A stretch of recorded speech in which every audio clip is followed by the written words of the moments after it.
أعوذ بالله من الشيطان الرجيم بسم الله الرحمن الرحيم الحمد لله رب العالمين بارئ الخلائق أجمعين والصلاة والسلام على أشرف الأنبياء والمرسلين سيدنا ونبينا وحبيب قلوبنا وطبيب نفوسنا وشفيع ذنوبنا أبي القاسم محمد اللهم صل على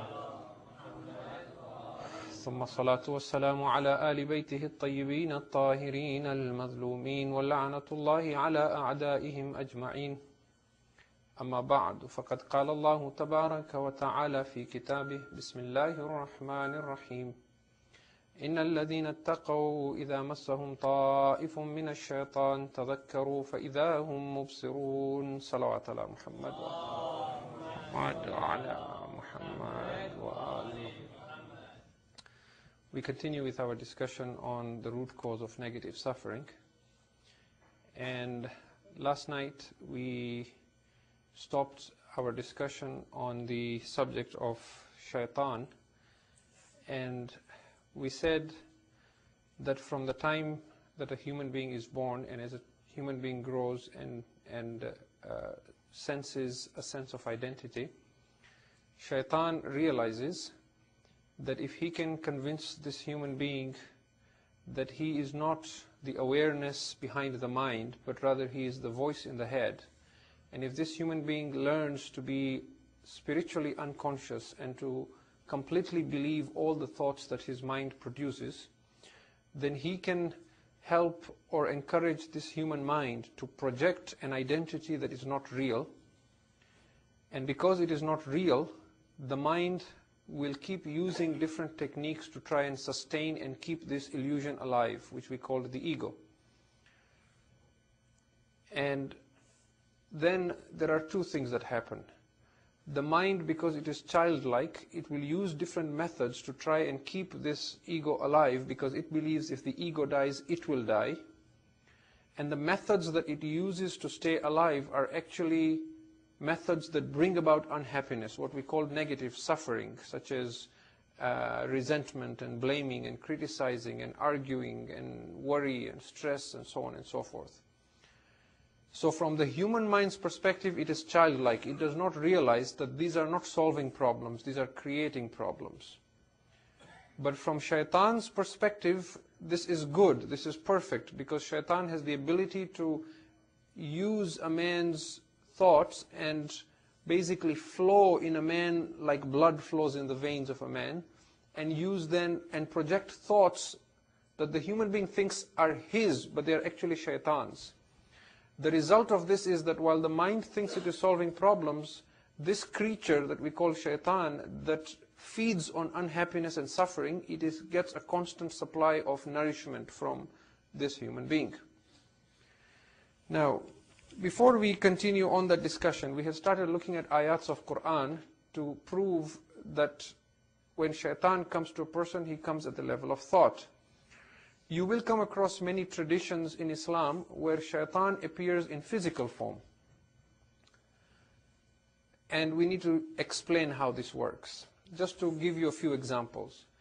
There are narrations that you might find in Muslim books that says that when a person or a Muslim is listening to someone preach, shaitan or one of the children of shaitan brings a form of kohl that he puts on the eye of the person, and the person becomes drowsy and sleepy so that he does not pay attention to what is being said, so that he remains heedless of that hidayah, of that guidance. And then there is a form of a narration to say that when a person is praying and he yawns, then shaitan enters his mouth, for example, and then the person becomes interested in the world and he starts thinking of dunya and so on and so forth. Or for example, you will see narrations that when a person is asleep and it is time for fajr, shaitan tries to keep the person asleep and he uses different techniques so that the person will not wake up for salat. For example, in one narration it says that shaitan urinates in the person's ears so that he does not wake up. Now there are many, many narrations like these. It is important to understand that there is a world that we considered the real unseen world, in which things play out in a physical sense. If you recall some previous series of lectures that we had talked about tajassum al-a'mal, how our actions in this world take a physical form and a reality in another world. And that physical reality is our reward or our punishment in akhirah. So in that world, yes, shaitan may be doing this in a physical sense. But when it translates and comes to this realm, which is limited, it comes as a thought. It does not come as a physical reality. So that example that I gave you of Sheikh Murtaza Ansari, you see that in that world, shaitan was using chains. But in this world, it was a thought on whether he should take money from what he had as khums and so on. Okay? It is important, therefore, to realize that shaitan does not have the ability to physically impose himself on anyone in this world. Because if you go by that theory, then there is a couple of issues that are raised. First of all, the issue of free will goes away. Because then now it means you do not have the free will to act, because shaitan can force you to act. Secondly, because shaitan does not love the children of Adam, and he wants to mislead them at every opportunity, then the question would arise as to why sometimes he misleads you and sometimes he does not. If he was able to physically force you, for example, not to wake up for Salatul Fajr, then he would have been able to do that, and he would do that with everyone and every day. But the fact that it does not happen with everyone and every day proves that he cannot actually impose himself physically in this world. And so, if we go by the idea that he has a physical influence, what that would do is it would shift the blame from shaitan, from us to shaitan. Because then we could have said, well, it wasn't me, it was shaitan who forced me not to pray. And so the responsibility and the accountability remains with us. If we remain heedless or do not remain aware and believe the voice in our head and completely are taken in by the thoughts that come from shaitan, then that is our problem and we are accountable for that. But when it comes, it will come always as a thought. That is one thing. The other thing that we want to mention also is that there are incidents where shaitan comes as a person in a physical form and has a conversation. If you look at those narrations, you will find that those incidents happen with someone or in the presence of someone who is highly, highly spiritual. For example, he will come in the presence of Rasulullah sallallahu alayhi wa sallam, Allahumma salli ala Muhammad wa ali Muhammad, and he will have a conversation. Or a conversation with the Prophet Sulaiman or the Prophet Dawood or someone very highly spiritual. This is in the physical, actual sense, like walking into the room and having that conversation. Which therefore means that a person who is very spiritual may have the ability to bridge the two realms and the two worlds and bring something from the other world into this world. And this is not uncommon in Islamic texts. Even on the issue of tajassum al-a'mal, where we talk about the actions you perform here translate to a physical reality there, we have those narrations in both Shia and Sunni texts. Consider, for example, the ayat of Quran that says that do not backbite your Muslim brother, because when you do that, it is like eating the dead flesh of your brother. There is an ayat of Quran that says that. We have an incident from our Sunni brothers that one of the wives of the Prophet was one day backbiting. And after she had backbited, she had said something very small about someone else. The Messenger of Allah, peace be on him and his family, said to her, take out that thing which is between your teeth. And when she put her hand in her mouth, a piece of flesh came out from between her teeth. This is narrated in Islamic books. So a person who is highly spiritual, sometimes to create a lesson or to bring about an awakening, he can bridge the two worlds and show evidence that whatever you do here translates to a physical reality in the other world, as well whatever shaitan or the angels do in the other world has an impact to our world here. But because we are limited to the five senses, and many of us may not be of a spiritual level where we see the real world without the veils, it comes across to us in the form of dreams or thoughts and so on and so forth. Okay? So thoughts gives shaitan a perfect camouflage. he's able to disguise himself as the person himself, as the thought in the head, and the person then has no idea, unless he's alert, he does not have an idea that this is actually coming to me from shaitan. So we continue then from there. We have another ayat of Quran that proves this point further. In Surah Ibrahim, which is chapter 14, verse 22, Allah talks about the day of judgment, when Allah will cause shaitan and the people of the fire of hell to enter into the fire of hell. And these people will blame shaitan and say, because of you, we have ended up in the fire of hell. Now Allah is telling us what shaitan will say in response to these people who blame him. And the verse is a little longer, but towards the end of the verse, shaitan says to them, وَمَا كَانَ لِي عَلَيْكُمْ مِنْ سُلْطَانٍ إِلَّا أَنْ دَعَوْتُكُمْ فَاسْتَجَبْتُمْ لِي. And I did not have any control and any authority over you, except that I called you and you came to me. فَلَا تَلُومُونِي وَلُومُوا أَنفُسَكُمْ. So do not blame me, but blame your own selves. And the fact that Allah subhanahu wa ta'ala is quoting shaitan, when you think about it, it proves that Allah agrees with shaitan on this. That his argument is valid. Because if his argument was not valid, then there would have been another verse following that to say that he is lying. And that in fact, he is to blame. But the fact that the verse says that it doesn't elaborate on that, it means Allah agrees with shaitan here. That I had no authority over you, except that I called you and you came to me. So do not blame me, but blame yourselves. In other words, insan has to blame himself for allowing himself to be in heedlessness or in ghafla, and not staying present and focused, so that when a thought of shaitan visits him, he does not immediately realize what is happening. Okay, so this is additional evidence that he comes only as thought. And then we have another ayah of Quran which says, وَزَيَّنَ لَهُمُ الشَّيْطَانُ مَا كَانُوا يَعْمَلُونَ. And shaitan decorates for them that which they have done. On the night that we had the question-answer session here, our brother, Dr. Abu Mustafa, he did a very good interpretation of this ayah of Quran and explained it very well for those who are present. That shaitan then acts as a salesman, as a broker.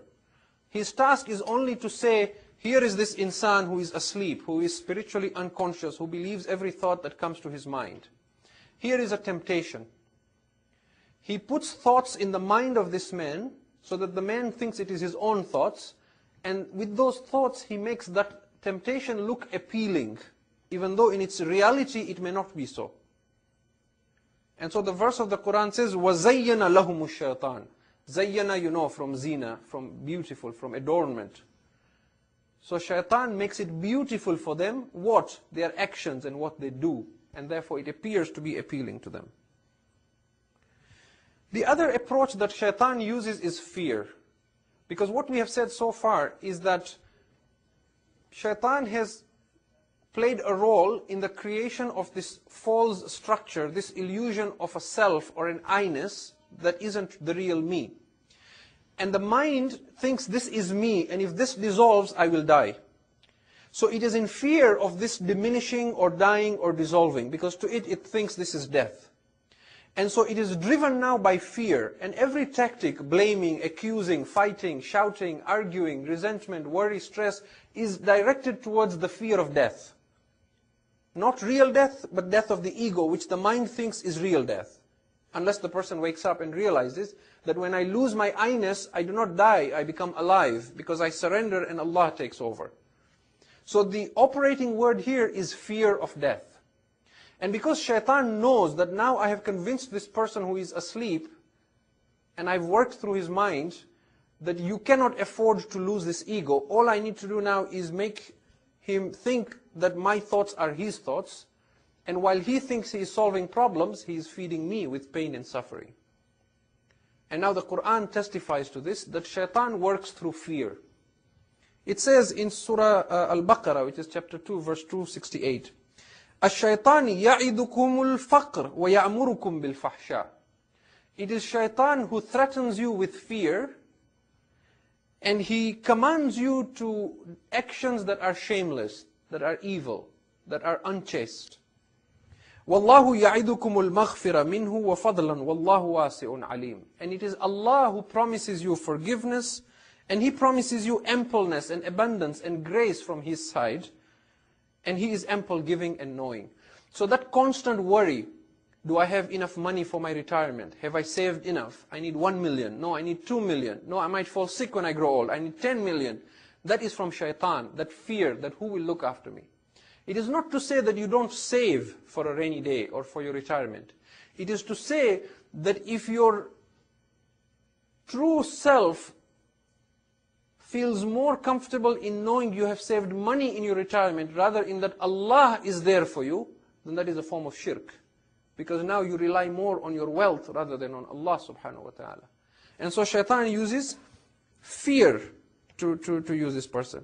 And it is interesting to see that this fear is in the nature of man, and towards the end when we talk about raising children without egos, we shall talk about this idea of fear again, and how it relates to primordial man, which is Adam alayhi salam. But go back and look at the Quran, and see the verses that deal with Adam and Hawa alayhim as-salam, and how shaitan takes them out of Jannah. What is it that shaitan really tells them? If you look at the verses of Quran, you will see that Allah says to Adam, abide in this garden, you and your wife. You shall not have to worry about heat or cold, and you shall not have to worry about your sustenance. You don't have to worry about food, accommodation, weather. What else do you need? The only thing is, do not eat from this tree. When shaitan comes to them, he uses the fear of death. He says to them, shall I show you a tree from which if you eat, you shall become immortals? You shall never die. And we shall talk about this a little later on. So that shows that in human beings, there is this subtle knowledge that I am immortal, I do not die. And if at any point it begins to think I could die, then shaitan uses that fear of death. In our case, it is the fear of the death of the ego, which is not real. But it is nonetheless the fear of death. And so fear is what shaitan is constantly after. Allama Dastaghaib, for example, in his book gives an anecdote about this. He says that it is well known amongst the scholars of Islam and the experts of akhlaq that whenever you want to give charity or whenever you want to donate some money, as soon as the good thought comes to you, which may be an inspiration from Allah or from an angelic being, give it swiftly and quickly before time elapses. The more time elapses, the less likely you are to give that money. Because that is shaitan's tool, fear of poverty. As we saw in the ayat of the Quran, ash-shaitan ya'idukum al-faqr. Shaitan threatens you with poverty. So if you are in the mosque tonight and we talk about a good cause that needs donation, you might make an intention right now, I'm going to give $200. If you don't give the $200 and you go home, when you walk tomorrow in, you will think, maybe I'll give 100. For sure. If you wait the third day, you will say 50. On the fourth day, you will not give a penny. And you can experiment this for yourself. And Allama Dastaghaib mentions an incident. He says there was a man who was sitting in the mosque and he heard a khatib talk about this. He said, what is this nonsense? I can decide right now I'm going to give money and I'll give. Shaitan cannot stop me. So his friend said, you never know, it might be true. He said, no, I'll prove it. I'll go home right now and get some money. So he goes home.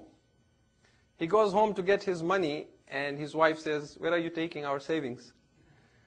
And he says, well, the Maulana said very good to donate and give money to charity, so I'm going to give some. And she began saying, but you have children, you have to think about your future. I'm not saying you shouldn't give, but you should still consider. I mean, you can always give later on, and this and that. And he finally gives up and he's convinced, so he doesn't give any money. He goes back. And he goes and sits beside his friend. His friend says, what happened? Did you meet shaitan? He said, I didn't meet shaitan, but I met the mother of shaitan. So, Allama Dastaghaib narrates this incident. And this is not, not meant to be, a joke against a gender. It could be the other way. Oftentimes, I have met couples where the man is stingy and the wife is generous. Okay, so, but again we see shaitan comes, when he comes at the level of thought. And so Allah tells us in Surah Al-Ankabut, وَقُلْ رَبِّي أَعُوذُ بِكَ مِنْ هَمَزَاتِ الشَّيَاطِينِ. And say, Lord, I seek refuge with you from the evil suggestions of shayateen, of the devils. Again, notice suggestions, evil suggestions. This is how shaitan comes. وَأَعُوذُ بِكَ رَبِّي أَنْ يَحْضُرُونَ. And I seek refuge with you, O Lord, from their presence. So shayateen are all around us, and they will look for opportunities. On one hand, they appear to be very strong, but on the other hand, they are very weak, because they can only come at the level of thought. When we are spiritually unconscious, they are extremely dangerous. But when we are alert and present and focused on Allah, then they are extremely harmless and weak. Okay. And another ayah of Quran from Surah Al-A'raf, Allah says, وَإِمَّا يَنزَغَنَّكَ مِنَ الشَّيْطَانِ نَزْغٌ فَاسْتَعِذْ بِاللَّهِ إِنَّهُ السَّمِيعُ الْعَلِيمُ. If a suggestion from shaitan comes to your mind and assails your mind, then seek refuge with Allah, for surely He is hearing and He is knowing. And so this is what ta'awudh is. That as soon as you think this is an evil thought, this is a sinful thought, instead of entertaining it and encouraging it, which then means that you are identifying with the mind and unconscious, you become present and you say, A'udhu billahi minash shaitanir rajim, which is ta'awudh. Okay? And then the following verse is the verse that is our theme that we have been reading at the start of every lecture. إِنَّ الَّذِينَ اتَّقَوْا إِذَا مَسَّهُمْ طَائِفٌ مِّنَ الشَّيْطَانِ تَذَكَّرُوا فَإِذَا هُمْ مُبْصِرُونَ. Indeed, those who are Allah conscious, those who are conscious of Allah at all times, when a thought comes to them from shaitan, they immediately remember, they are reminded of Allah, and then they see correctly. So our task is to hold that presence, that alertness. And shaitan knows this. When Allah created Adam, and shaitan was jealous of Adam and his progeny, he realized that there was something about this creation, that the other creatures do not have intellect and mind.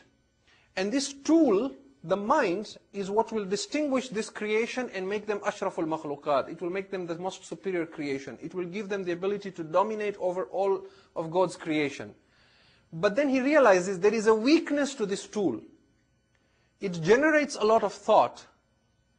And there is an ability for this human being to forget his real identity and to completely identify with the mind.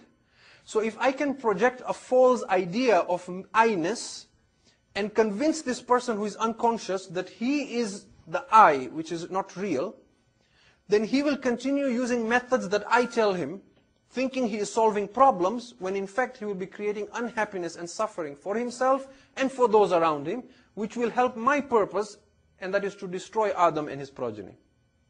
And so realizing that he has this loophole, he swears to Allah. He says in chapter 38, قَالَ فَبِعِزَّتِكَ لَأُغْوِيَنَّهُمْ أَجْمَعِينَ. Now he, even though he's been cursed by Allah, he is swearing by Allah's name. He says, I swear by your might, O Allah, I will mislead every single one of them from the children of Adam. Every single one of them, I will take them with me. إِلَّا عِبَادَكَ مِنْهُمُ الْمُخْلَصِينَ. Except those of your servants amongst them who are sincere. Now, shaitan has an extreme hatred for the children of Adam. It is said that if he could come to you in a physical form and you are standing on the edge of a cliff, without a thought he will push you over. He has a deep, that hatred and jealousy he had for Adam, he has the same hatred for every one of you. And he will spare nothing. He will show no mercy at destroying every single son and daughter of Adam. He is not being nice by saying, I will leave those sincere servants of yours. No, he is admitting defeat. He is saying, there are some that I will not be able to mislead. So all we need to prove is that the mukhlasin are those who are above thought. That is why shaitan cannot get to them. And we can prove that with a tradition or a hadith from Amir al-Mu'mineen Ali ibn Abi Talib, salawatullahi wa salamu alayhi.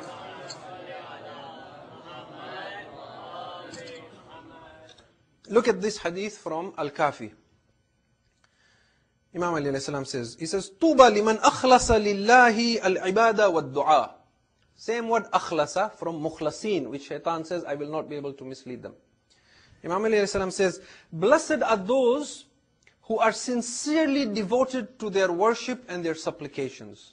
This doesn't mean that they only stay in the mosque. But when they pray and worship, this is very important to them. They are dedicated, they have ikhlas.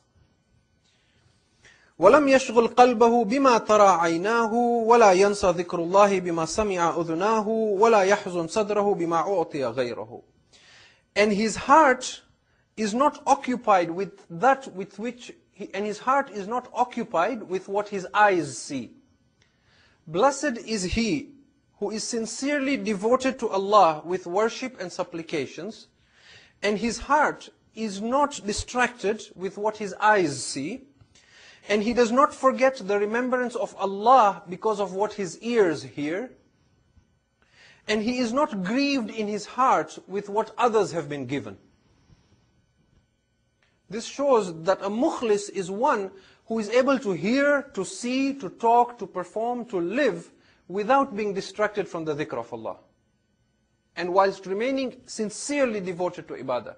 And so if you take this idea of ikhlas, of one who is totally focused on Allah, you understand what shaitan means when he says, I will mislead every single one of them, illa ibadaka minhumul mukhlasin, except those amongst you who are, amongst your servants who are sincere. And so shaitan will use anything. He will even use religion to mislead a person. Remember the whole discussion where we had, if you argue for religion, but it is because I am saying so, believe me, then it is not for religion, it is for your ego. Again, Allama Dastaghaib in his book Al-Isti'adha, he says, there was a man who once saw shaitan, again in a vision or in a dream. And he said to him, just you wait, your day is coming now. There is this great alim in town, he's writing a whole book on how to defeat shaitan. And he's going to reveal all your secrets and how to catch you and how not to be fooled by you. And Allama Dastaghaib says, shaitan laughs and says, actually I'm the one who suggested to him to write the book. And the man says, what do you mean? He says, because he was a very humble man. It is I who told him, you have so much knowledge and people don't know how to fight shaitan. Why don't you write a book? And then people will praise you. And people will say, how much knowledge you have. So he's writing it because I'm telling him to write. And that book will not have an effect on anybody's heart because it is not for Allah. It is for me. So shaitan can actually use you to apparently fight him, but it is in his service. And we shall see more of this. He complains, Allama Dastaghaib, he talks about one of our great Shia alims called Ibn Tawus. Ibn Tawus was a collector of traditions, du'as and supplications. And it is said that he met Imam al-Hujjah alayhi salam many times as well. Very, very learned man. And all our du'as and ziyarats and amals, they actually come from one of the earliest sources is Ibn Tawus. Even Sheikh Abbas Qumi, his Mafatihul Janan, all the du'as he collected and all, he takes it from the books of Ibn Tawus. For example, his Iqbalul A'mal and so on, in which he collected all these du'as. Allama Dastaghaib says, Ibn Tawus used to complain of the impact of shaitan in ways you cannot imagine. And Ibn Tawus, centuries ago, complains that there was a time when the baker who used to bake fresh bread for us, he would recite A'udhu Billah when he starts his day, and he would have Hadith al-Kisa being recited while he is kneading the dough and making the bread. And he says, today there is music being played while the baker is kneading the bread. And while he is kneading the bread, shaitan is getting into that bread as well. There is the influence, the subtle negativity, the vibes, the thoughts that go into that bread, and then you eat that bread. From a fiqh point of view, of course it is halal. But he says it has an impact on you as well. And so the more you read about this, the more you will see. And then he goes on to talk about how the favorite place of shaitan is the bazaar, which in our day now translates to the shopping mall. That is where shaitan is most active, the shopping mall. But it is beyond our scope and time to discuss that tonight. Now, whenever you feel negative or you display something negativity, there is something inside you that wants that negativity and that wants to feed in it and finds it pleasurable. What is it? It may be that your mind has projected an ego that thinks this will solve a problem, when in fact it creates unhappiness. But your mind should be able to see that this is causing unhappiness. But it does not see. That means there are times when you are possessed by something that enjoys the pain, that finds it pleasurable. What do you think this is except shaitan?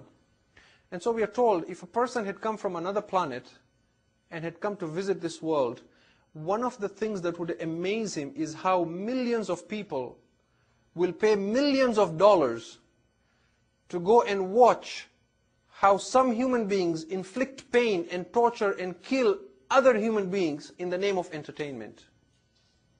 Thriller, action movie. What is that? That is something inside you that enjoys seeing some human beings inflicting pain on the others. What is it in you that loves to feel bad and then calls it good? It is obviously this shaitan that we need to be alert about it. And this drives our world. Look at the media as well, particularly the sensational newspapers. Here we don't have them so much, but if you've been to England, you've seen in the, the British tabloids, they're very big on this. Big 3-inch headlines, outrage, unbelievable, this, that. The worse the news, the bigger it is. When a country invades another country, when there is some chaos happening, when there is some hijacking happening, the reporters rush there, they're on the ground reporting. And the worse the events get, the more excited their voice gets, the more animated they get. Why? There is something in them. It is deeply unconscious people selling to deeply unconscious people. Have you ever seen these reporters as excited when they're giving you good news? It is only violence, it is only bad, it is only things like that that drives it. And when human beings refuse to wake up, then they come together, and then there is collective insanity, collective madness, which we have witnessed just in the last century. In 1914, human beings fought the First World War, which lasted until 1918. In those 4 years, human beings killed 10 million people, not counting those who are injured and handicapped and disabled for life. For the first time, human beings were shocked.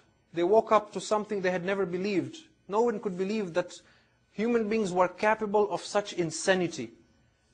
It was as if something had possessed a large collection of people and was taking pleasure in destroying each other. During this First World War, and if you read about the history, it is amazing how the amount of harm human beings are capable of inflicting on each other. There was a time when France and Belgium fought. Millions of people died just to recover a few inches of mud, a few miles of mud, that nobody won in the end. And that was not the end, that was just the beginning. By the time the Second World War ended, and by the time the last century, the 20th century ended, which was just 7 years ago, when you look at the genocide, and you look at the extermination, and you look at the ethnic cleansing, and you look at the torture, human beings had killed 100 million of other human beings, just in 1 century. This is not counting before and not counting what's happening now. So this insanity, this possession by shaitan is not just going to harm you and me at an individual level, or you and your spouse, or this community, or this jamaat. No, it is a danger that will destroy mankind, unless human beings collectively realize that they are not the real person, the voice in the head, and that they are capable of being possessed by something that is outside themselves. And then they wake up. And so everything you see, it may transcend all ethnicity, it may transcend all religions. Whether it is Abu Ghraib, whether it is Guantanamo Bay, whether it is the Jews of Israel bombing innocent people, or whether it is the Christian crusades of hundreds of years ago, when they came to Jerusalem, they passed through Muslim villages, and at one point, they burned some of the Muslim men alive, and then they ate their flesh in the name of Jesus. And the people who wrote the chronicles said they did not eat the flesh of the Muslim infidels out of hunger, but out of hatred for them. in the name of religion, or whether it is Muslims in the name of Al-Qaeda, or so-called Muslims, who will hold a man in front of a camera and chop his head off, and take pride that they are fighting for the truth. The same thing that we said, whether you say light is faster than sound, or believe me, light is faster than sound. If you don't believe me, then you are an enemy, and to prove I am right, I will kill you. When it is done in the name of religion, it is not for religion, it is for the ego. So now the atheist says, religion is evil, religion is bad, religion causes division, religion causes intolerance, religion causes war, it causes hostility, we should abolish religion. So you see now the game that shaitan is playing. He first possesses the mind of the Muslim and the Christian and the Jew and the religious person, who acts out an act of violence, thinking he is fighting for the truth, when in fact he is fighting for his ego. And then he possesses the mind of the atheist, who criticizes religion and says this is God's fault. But on both sides it is the same shaitan playing. If that religious person had been awake, he would have realized that religion has nothing to do with violence. And therefore the atheist would not have been able to say that religion is the cause of hatred and intolerance. And so shaitan has a scheme and a plan in which he will use not only the irreligious, he will use the religious as well to fight his battles and to establish his identity. When we surrender to Allah subhanahu wa ta'ala, then there is no I-ness. When we say there is no I-ness, what we mean is now shaitan does not have a vehicle to ride on. He does not have a driver's seat to operate from. So he cannot use us to cause harm to others or to feed on the suffering and negativity he wants. And so as a community and as individuals, if we strive for enlightenment and we reduce the influence of our egos and we stay present and alert, then we may not eliminate shaitan, but we certainly reduce the number of vehicles he has by which he can cause harm within a family, and then within a society, and then within a country and a nation, and within the human race. If you can recite a salawat ala Muhammad wa ali Muhammad. Muhammad wa ali Muhammad. I do not wish to create this feeling that he is to be feared. As I said earlier, he is very weak. Weak because he can only come at the level of thought. But when we are unconscious, he is extremely dangerous. And when we look at the ahadith as well of the world to come, and Imam al-Mahdi alayhi salam's reappearance, and his establishing, Allahumma salli ala Muhammadin wa ali Muhammad, and his establishing of justice and peace and so on in the world, we are told he needs only 313 companions. And people keep saying, do we not have 313 great alims? Do we not have 313 maraji and mujtahids? No, he needs 313 enlightened, egoless people. This is the problem. And it is there in hadith that every one of his ashab will be from the urafa, those who know Allah, those who are surrendered to Allah subhanahu wa ta'ala. And so it is only when human beings, when that phenomenon of being surrendered to Allah is not an isolated incident where you read in history, Ibn Arabi was surrendered, or Mullah Sadra was surrendered, or Shaykh Rajab Ali Khayyat had surrendered to Allah. But when it becomes a phenomenon that is on a wide scale, and there are several individuals in each community, you will then see the time of the Imam's return coming closer and closer, because now human beings are spreading this idea of enlightenment, and the Imam is not to come where there is only 1 in a million people, but to come when societies and nations can live in that state of not being under the influence of shaitan. I want to end with just a few suggestions on how to remove shaitan's influence, so it gives me a logical place to stop, and then inshallah we continue from tomorrow. The first thing is that the moment you become aware that you are behaving in a manner that is not helpful, that is painful, that will cause suffering, or the moment you realize that you are being driven by the voice in the head, that awareness itself dissolves the ego at that point in time. And so you immediately find that your behavior or your reaction is being distasteful. That ayat of Quran, إِذَا مَسَّهُمْ طَائِفٌ مِّنَ الشَّيْطَانِ تَذَكَّرُوا. They immediately bring that to thought. فَإِذَا هُمْ مُبْصِرُونَ. They see, they realize that what I'm doing is distasteful. And so once you unmask shaitan, he can no longer pretend to be you. Okay? It's not a big task to fight shaitan, as long as we stay present and we stay with Allah. We should also be aware that every time we resist surrendering to Allah, we are allowing shaitan to feed on the thoughts that we produce and to use us to feed on the suffering and pain that we create. And we should then reflect on this, that on the Day of Judgment, Allah subhanahu wa ta'ala might ask us that all this tabligh you did, all this good you did, how much did you do for me? Did you pray for me, or was it your ego praying? Was shaitan asking you to pray? Did you go for Hajj for me? Did you do the ma'atam for Imam Hussein alayhi salam for me? When you gave charity, was it for me? If it was for me, then there would not have been a need for others to know about it. Because if others need to know about it, then there is something in me that wants to feel superior. So each one of us can judge his own self.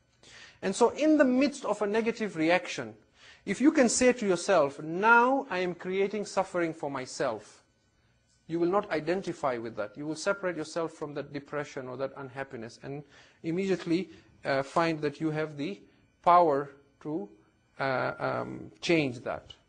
And so Allah again and again says in the Quran, فَاسْتَعِذْ بِاللَّهِ مِنَ الشَّيْطَانِ الرَّجِيمِ. This أَعُوذُ بِاللَّهِ مِنَ الشَّيْطَانِ الرَّجِيمِ needs to be said with consciousness. If we are asleep and the mind is saying it, then it is shaitan who is saying, I seek refuge with Allah from shaitan. It has to be said with consciousness and awareness so that we see that this thought is from shaitan. Now the other part I was going to discuss for the rest of the night was the raising of children and the influence on them and how to minimize that. But inshallah we leave that for tomorrow or day after when we have our last lecture in this series inshallah. Walhamdulillahi Rabbil Alameen. Rabbana taqabbal minna innaka antas sami'ul alim. We pray to Allah subhanahu wa ta'ala to help us remove all forms of negative suffering from our lives that are the forms that cause the illusion of separateness from Him. And we pray to Allah subhanahu wa ta'ala to bless us with enlightenment so that we may understand who Allah is and who His Messenger is and the reality of Imam al-Hujjah alayhi salam. May Allah hasten His reappearance and make us from His ashab and ansar. Rabbana taqabbal minna innaka antas sami'ul alim. Salawat ala Muhammad.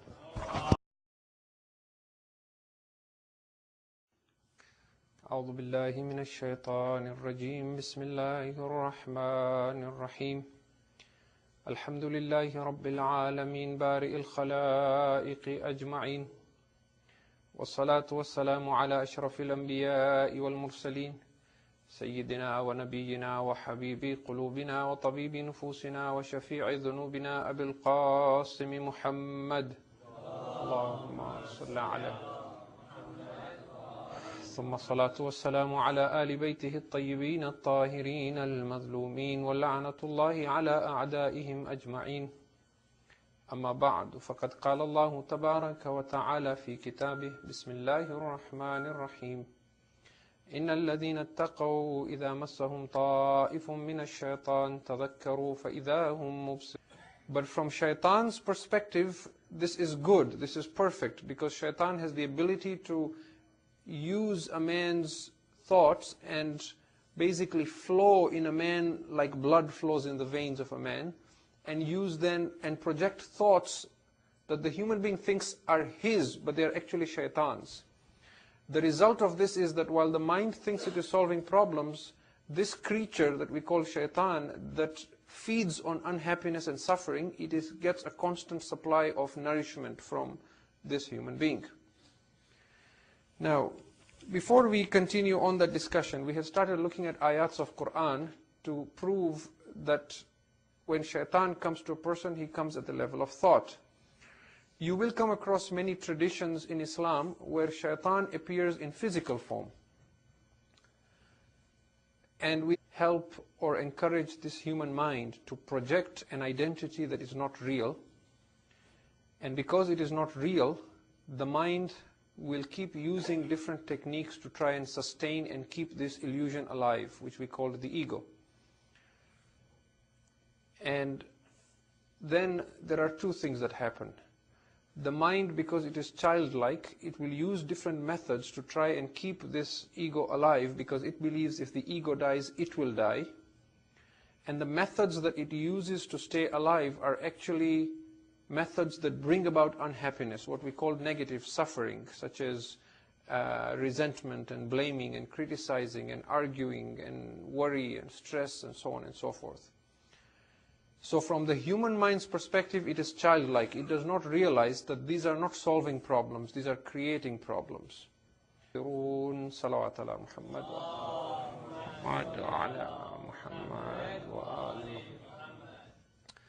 We continue with our discussion on the root cause of negative suffering. And last night we stopped our discussion on the subject of shaitan, and we said that from the time that a human being is born and as a human being grows and senses a sense of identity, shaitan realizes that if he can convince this human being that he is not the awareness behind the mind, but rather he is the voice in the head, and if this human being learns to be spiritually unconscious and to completely believe all the thoughts that his mind produces, then we need to explain how this works. Just to give you a few examples. There are narrations that you might find in Muslim books that says that when a person or a Muslim is listening to someone preach, shaitan or one of the children of shaitan brings a form of kohl that he puts on the eye of the person, and the person becomes drowsy and sleepy so that he does not pay attention to what is being said, so that he remains heedless of that hidayah, of that guidance. And then there is a form of a narration to say that when a person is praying and he yawns, then shaitan enters his mouth, for example, and then the person becomes interested in the world and he starts thinking of dunya and so on and so forth. Or for example, you will see narrations that when a person is asleep and